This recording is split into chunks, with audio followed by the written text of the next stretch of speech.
Morning बच्चों, कैसे हैं आप।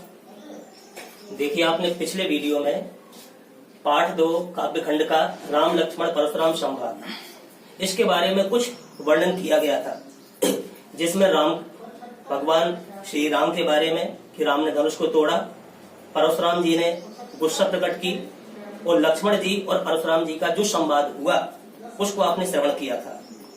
उनके धनुष बाण को धारण करने के और फरसे को लेने के लिए कुछ टिप्पणी लक्ष्मण जी ने की थी, ठीक है ना। और आगे क्या होता है इस वीडियो में आपको हम बतला रहे हैं। ये उसी राम लक्ष्मण परशुराम संवाद का भाग 2 है, जिसको आप लोग ध्यान से सुने और समझें। जब लक्ष्मण जी ने परशुराम जी का काफी उपहास कर दिया तो और गुस्सा में परशुराम जी आ गए। तो उनके गुरु राम लक्ष्मण जिनके साथ आए थे, ऋषि विश्वामित्र जी के साथ, उनसे कुछ कहते हैं परशुराम जी। क्या है वो इन चौपाइयों के माध्यम से हम व्यक्त करते हैं। क्या कह रहे हैं परशुराम जी कि कौशिक सुनहु मंद ये हुबाला। कौशिक जो यहाँ पर शब्द आया, ये विश्वामित्र जी का पर्यायवाची शब्द है। विश्वामित्र जी के लिए इंगित करता हुआ ये शब्द है कौशिक। हे कौशिक सुनो, यानी कि हे विश्वामित्र जी सुनो, मंद यही बालक, ये जो लक्ष्मण है ना, ये बालक ये मंद बुद्धि का है लगता है। कुटिल कालबस निज कुल घातक। कुटिल कालबस, कुटिल माने होता है उद्दंड, ये बहुत ही उद्दंड है और लगता है कि मौत के बस में होने वाला है। कालवश निज कुल घातक, ये उद्दंड मौत के मुख में जाने वाला और अपने परिवार का नाश कराने वाला है। ये निज कुल घातक। भानुवंश राकेश कलंकु। भानुवंश राकेश कलंकु, भानु माने होता है सूर्य और राकेश पर्यायवाची है चंद्रमा का। यह सूर्य वंश रूपी चंद्र का कलंक है। ये जो लक्ष्मण है ना, सूर्य वंश रूपी चंद्र का कलंक है। भानुवंश राकेश कलंक। निपट निरंकशु अबुध अशंकु। निपट माने होता है उद्दंड, निरंकुश माने होता है बिना अंकुश का, अबुध बुद्धिहीन यानी कि मूर्ख, अशंकु निडर। यह बालक है जो ये बिल्कुल उद्दंड है, मूर्ख है और निडर है। काल कवल होई छलमानी।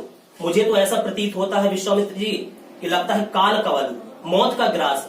काल माने मौत, कवलु माने ग्रास होने वाला। क्षण माही, क्षण भर में ये मौत का ग्रास बन जाएगा। क्षण भर में ये लक्ष्मण मौत का ग्रास बनने वाला है। कहो पुकारी खोरी मोहि नाही।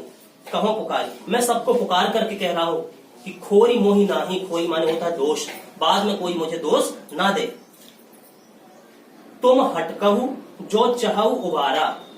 हटकहु, हटकहु माने मना कर लो।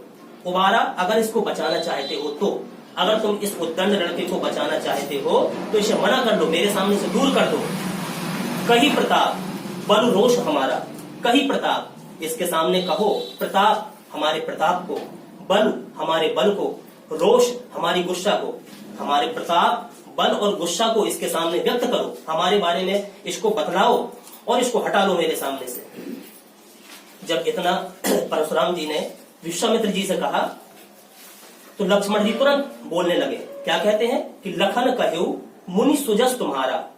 लखन कहु, लक्ष्मण जी कहते हैं कि हे मुनि सुजस तुम्हारा। अरे आपके यश को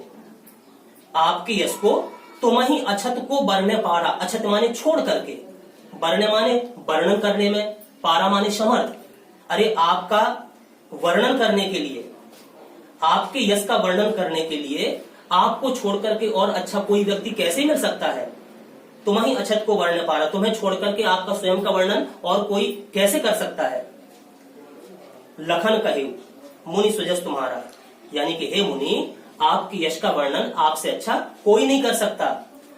अपने मुंह तुम आपनी करनी, बार अनेक भांति गुह भरने।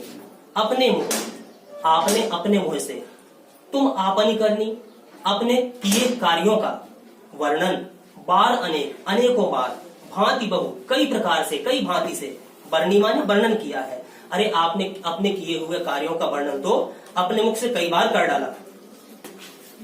अगर इतना करने पर भी अगर आपको संतोष ही नहीं हुई तो क्या करिए, नहीं संतोष तब पुनि कछ कहू। अगर इतना कहने पर भी, इतना वर्णन करने पर भी आपको अगर संतोष नहीं हुआ है तो कुछ और कह डालिए। कुछ और कहिए। जनि रिस रोग दुषह दुख सहयो, जनि रिस रोग, अरे अपनी गुस्सा को अंदर रोक करके दुषह दुख सहयो, बहुत ही भयंकर दुख आपको सहना पड़ेगा, इसलिए अपनी गुस्सा को अंदर सहन मत करो। अगर कुछ और वर्णन करना है तो मेरे सामने कर डालो। वीरवृत्ति तुम धीर अछोभा, गारी देत न पावहु शोभा। वीरवृत्ति, आप वीरता के व्रत को धारण करने वाले हैं। तुम धीर, तुम धैर्य को धारण करने वाले हो। अछोभा, हमें तो लगता है तुम गुस्सा करने वाले नहीं, क्षोभ वाले होती है गुस्सा, आप गुस्सा करने वाले भी नहीं लगते हो। लेकिन गाली देत न पावहु शोभा, गाली देते हुए शोभायमान नहीं लग रहे हो। आप वीरता के व्रत को धारण करने वाले, धैर्य को धारण करने वाले, गुस्सा न करने वाले प्रतीत होते हैं मुझे, लेकिन गाली देते हुए तो बिल्कुल शोभायमान नहीं होते। आगे लक्ष्मण जी क्या कहते हैं? सूर समर करनी करही, कहीं न जनावही आप। सूर जो वीर योद्धा होते हैं, समर करनी करही, जो वीर योद्धा होते हैं वो युद्ध के मैदान में अपना कर्तव्य करते हैं, कर्तव्य दिखाते हैं, युद्ध करते हैं जो वीर योद्धा होते हैं। कहीं ना जनाबहु आप, अपने आप का व्याख्यान नहीं करते, अपनी बड़ाई मुख से नहीं करते हैं, वो तो अपना कार्य प्रदर्शन करते हैं कि हमें है ऐसे। विद्यमान रण पाई रिपु, विद्यमान माने सामने उपस्थित है, रण युद्ध का मैदान, पाई प्राप्त करके, रिपु जो कायर होते हैं, रिपु माने कायर, दुश्मन, रिपु माने होता है दुश्मन, सामने युद्ध का मैदान प्राप्त करके, और दुश्मन खड़ा हुआ है आपके सामने, दुश्मन होते हुए भी कायर कथई प्रताप, जो कायर व्यक्ति होते हैं वो ही अपने प्रताप का वर्णन करते हैं। तो हमारी जान में तो आप कायर ही हैं, जो युद्ध सामने है, आपका दुश्मन सामने है, युद्ध न करके सिर्फ अपना व्याख्यान कर रहे हो। लक्ष्मण जी आगे बोलते हैं कि तुम तो काल हाँक जन उलावा, तुम तो, मुझे तो ऐसे लगता है कि जैसे तो आप काल, काल माने स्वयं मौत को, हाँक करके उसको बुला करके, जन उलावा मेरे लिए बुला रहे हो। लगता है तुम स्वयं मौत को मेरे लिए ही बुला रहे हो, बार बार मोहि लाग बुलावा, बार बार मेरे लिए ही हाँक करके जैसे मौत को बुला रहे हो, मुझे तो ऐसे लग रहा है। जब इतना लक्ष्मण जी ने कहा तो परशुराम जी का आपा बाहर निकल आया, भयंकर क्रोध से उनका चेहरा तमतमाने लगा। वो क्या कहते हैं लक्ष्मण जी को? सुनत लखन के वचन कठोरा, लक्ष्मण जी के कठोर वचनों को सुन करके, परशु सुधार, परशु माने होता है फरसा, सुधार माने अच्छी तरह से उसको पकड़ करके, धर लिया, कर माने हाथों में, घोर माने भयंकर, उस भयंकर फरसे को सुधार करके, सही करके अपने हाथों में धर लिया। और क्या कह रहे हैं कि अब जनि देव दोष मोह लागू, अब कोई भी समाज का कोई भी व्यक्ति, कोई भी लोग मुझे बाद में दोष ना दे, क्योंकि कटुवादी, ये कटु बोलने वाला, खराब बोलने वाला, दुष्टतापूर्ण व्यवहार करने वाला बालक, ये जो बालक लक्ष्मण है, बध जोगु, ये तो बध करने योग्य ही है। ये कटु बोलने वाला जो बालक है ये बध करने योग्य ही है। बाल बिलोकी, बाल बिलोकी, बच्चा बोल रहा है ऐसा देख करके, मैंने तो बच्चा देख करके, बिलोक माने देख करके, बहुत मैं बाँचा, कई बार मैंने इसको बचाया कि बच्चा बोल रहा है, बच्चा समझ करके मैंने इसको कई बार बचाया, लेकिन अब यही मरनिहार भाषाचा, अब ये मरने वाला है, ये सच है, ये निश्चित है कि अब इसकी मौत सामने आ गई है। कौशिक कहा क्षमेव अपराधु, जब इतनी गुस्सा परशुराम जी को आ जाती है तो कौशिक, जो ये कौशिक शब्द आया, ये भी विश्वामित्र जी के लिए इंगित किया गया। विश्वामित्र जी के संबोधन में, विश्वामित्र जी का ही उपनाम एक कौशिक है, तो ये कौशिक शब्द विश्वामित्र जी के लिए कहा गया। तो क्या कह रहे हैं? कौशिक कहा क्षमेव अपराधु, यानी कि विश्वामित्र जी कह रहे हैं कि इसके अपराध क्षमा कर दो, क्षमी अपराध, इस बालक के अपराध क्षमा कर दो, क्योंकि बाल दोष गुण गण ही न साधु, बाल माने बच्चों के, दोष माने दोषों को, गुण माने उनके गुणों को, गण ही माने गिनते हैं, ना नहीं साधु सज्जन लोग, जो सज्जन व्यक्ति होते हैं, साधु लोग होते हैं, छोटे छोटे बच्चों के दोष और गुण को नहीं ग्रहण करके, उसकी गिनती नहीं करते, उसकी अच्छाई बुराई को ज्यादा ध्यान नहीं देते, इसलिए इसको क्षमा कर दो। खर कुठार मैं अकुरन को ही, तो परशुराम जी विश्वामित्र जी से कहते हैं कि खर कुठार, इस तीखी धार वाले फरसे को धारण करने वाला, कुठार माने होता है फरसा, खर माने तीखी, तेज, तेज धार वाले इस फरसे को धारण करने वाला अकुरन को ही, भयंकर क्रोधी व्यक्ति हूं मैं। और आगे अपराधी गुरुद्रोही, आगे ये जो बालक है ये अपराधी है और अपने गुरु का द्रोह कर रहा है, गुरु से शत्रुता कर रहा है। उतर दे, छोड़ो बिनु मारे। ये बार बार मेरे प्रश्नों का उत्तर दे रहा है, बार बार मेरा उपहास उड़ा रहा है, लेकिन फिर भी मैं इसको चलो छोड़ रहा हूँ। केवल कौशिक शील तुम्हारे। कौशिक भी यहाँ पर विश्वामित्र जी के लिए आया है। हे विश्वामित्र जी, सिर्फ आपके शील के कारण, आपके प्रेम के कारण इतना बोलने पर भी चलो मैं इसको छोड़ रहा हूँ। अगर आप ना कहते ना मुझसे तो मैं क्या करता पता है? सुनो ध्यान से। नाता यही काटी कुठार कठोरे, नहीं तो अगर आप मना ना करते तो इस कुठार कठोरे, इस भयंकर फरसे से यही काट, इसको अभी काट डालता इस भयंकर फरसे से। गुरनि उरन होते श्रम थोड़े, और गुरु का जो मेरे ऊपर ऋण चढ़ा है उससे मैं थोड़े परिश्रम करने के बाद उऋण हो जाता, गुरु के ऋण से भी उऋण हो जाता। गाधिशु नु कह हृदय हसी, मुनि हरि हरे सूझ। गाधिशु शब्द भी यहाँ पर विश्वामित्र जी के लिए कहा गया। तो विश्वामित्र जी कहते हैं हृदय, अपने हृदय अंदर ही अंदर, मन ही मन में हंसने लगे। विश्वामित्र जी अपने मन में ही हंसते हैं परशुराम जी की बात सुन करके, और क्या सोचते हैं मन में? मुनि हरि हरे सूझ, कि इस मुनि को, परशुराम जी को चारों तरफ हरा हरा ही सूझ रहा है। अयमय खाण, अय माने होता है वैसे आयरन, यानी कि लोहा से युक्त, खाण माने शक्कर, ये जो है ये लोहा से युक्त शक्कर है, ठीक है ना। ऊखमय, ऊख मीन होता है शुगर कैन, यानी कि गन्ना, ठीक है, गन्ने से युक्त शक्कर नहीं है ये। अयमय खाण ना ऊखमय, यह लोहे से बनी हुई शक्कर है, ना कि ऊख से बनी हुई, कि जो कि मुख में डालने से तुरंत भूल जाए। अजहु न बूझ अबूझ, और इस ऋषि को अभी भी ये जान नहीं पड़ रहा है कि लक्ष्मण जैसा शक्तिशाली व्यक्ति आपके सामने है, और इसको साधारण सी शक्कर समझ करके परशुराम जी को लग रहा है कि मुख में डालेंगे और ये भूल जाएगी, जबकि ऐसा नहीं है। आगे लक्ष्मण जी बोलते हैं, कहु लखन मुनिशील तुम्हारा, को नहीं जान विदित संचारा। इतने के बावजूद भी, इतना करने के बावजूद भी लक्ष्मण जी से रहा नहीं गया। कहु लखन, तो लक्ष्मण जी फिर बोलते हैं कि हे मुनि, आपके शील को कौन नहीं जानता? इस संसार में आपके शील को, आपके प्रताप को, आपके कार्यों को कौन नहीं जानता?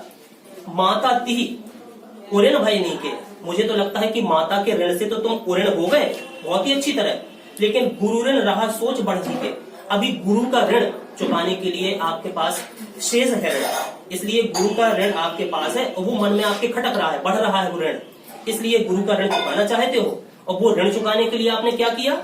जो जनु हमरे ही माथे काढ़ा, और वो ऋण चुकाने के लिए, वो ऋण उतारने के लिए आपने वो ऋण, लगता है कि मेरे माथे ही रख दिया, मेरे माथे ही काट दिया। और आपका ऋण तो बहुत पहले का है, दिन चली गए ब्याज बढ़ बढ़ा, अब तो बहुत दिन व्यतीत हो गए, काफी दिन हो गए, तो लगता है उस ऋण का ब्याज भी बहुत ज्यादा बढ़ गया होगा।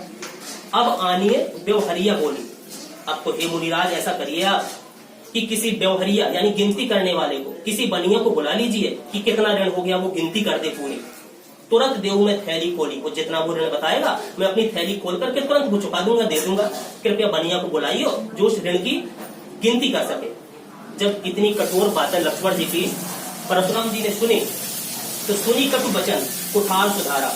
ऐसे कठोर वचनों को सुन करके फिर परशुराम जी ने तुरंत फरसा फिर सुधार लिया, सही से रख लिया। जब फरसा धारण कर लिया तो हाय हाय सब सभा पुकारा, हाय हाय करते हुए सारी प्रजा, जो समाज के लोग बैठे थे, हाय हाय करके पुकारने लगे। भृगुवर परशु दिखावहि मोही, भृगुवर परशु दिखावहि मोही, विद्र विचार बचो नृप दोही। भृगुवर, हे भृगु श्रेष्ठ, परशु दिखावहि मोही, आप मुझे फरसा दिखा रहे हो। विद्र विचार, आप मुझे क्या मारोगे। विद्र विचार यानी कि ब्राह्मण जान करके, बचो नृप दोही, और हे राजा के दुश्मन, और आपको ब्राह्मण समझ करके मैं स्वयं आपको बता रहा हूँ। मुझे तो ऐसे लगता है कि मिले न कबहू सुभट रणघाड़ी, सुभट माने भयंकर योद्धा, रण माने युद्ध के मैदान में, मुझे तो लगता है कभी युद्ध के मैदान में आपको अच्छी योद्धा नहीं मिले। हे द्विज देवता, घर ही के बाढ़े, द्विज देवता, हे ब्राह्मण देवता, आप तो अपने घर में ही बड़े हो, घर के ही बड़े हो, बाहर आपकी कोई वैल्यू नहीं है। जब इतना कहा तो अनुचित कही, सब लोग पुकारे, जो सभा के लोग बैठते थे सब चिल्लाने लगे कि नहीं, ये बच्चा, ये बालक अनुचित बोल रहा है, अनुचित बोल रहा है। ये सभी सभा के लोग पुकारने लगे। तो इतना कार्य हुआ। इसके बाद में रघुपति लगा कि अब रोष बढ़ रहा है दोनों का, तो रघुपति सैननी लखन ने वाले, रघुपति भगवान श्री राम ने सैननी नेत्रों के इशारे से लक्ष्मण को एक तरफ कर दिया। भगवान श्री राम ने लक्ष्मण को नेत्रों का इशारा करते हुए एक तरफ कर दिया।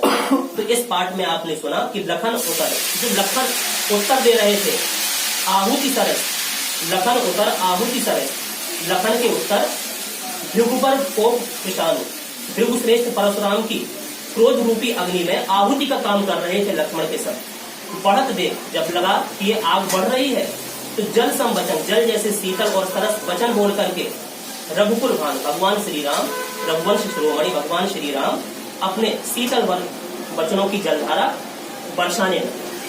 तो यहाँ ये आपका पाठ समाप्त होता है। आपने ध्यान पूर्वक सुना, आशा है आपको ये पाठ समझ में आया होगा। आप इसको ध्यान से सुनिए, पढ़िए और हृदयंगम करिए। धन्यवाद।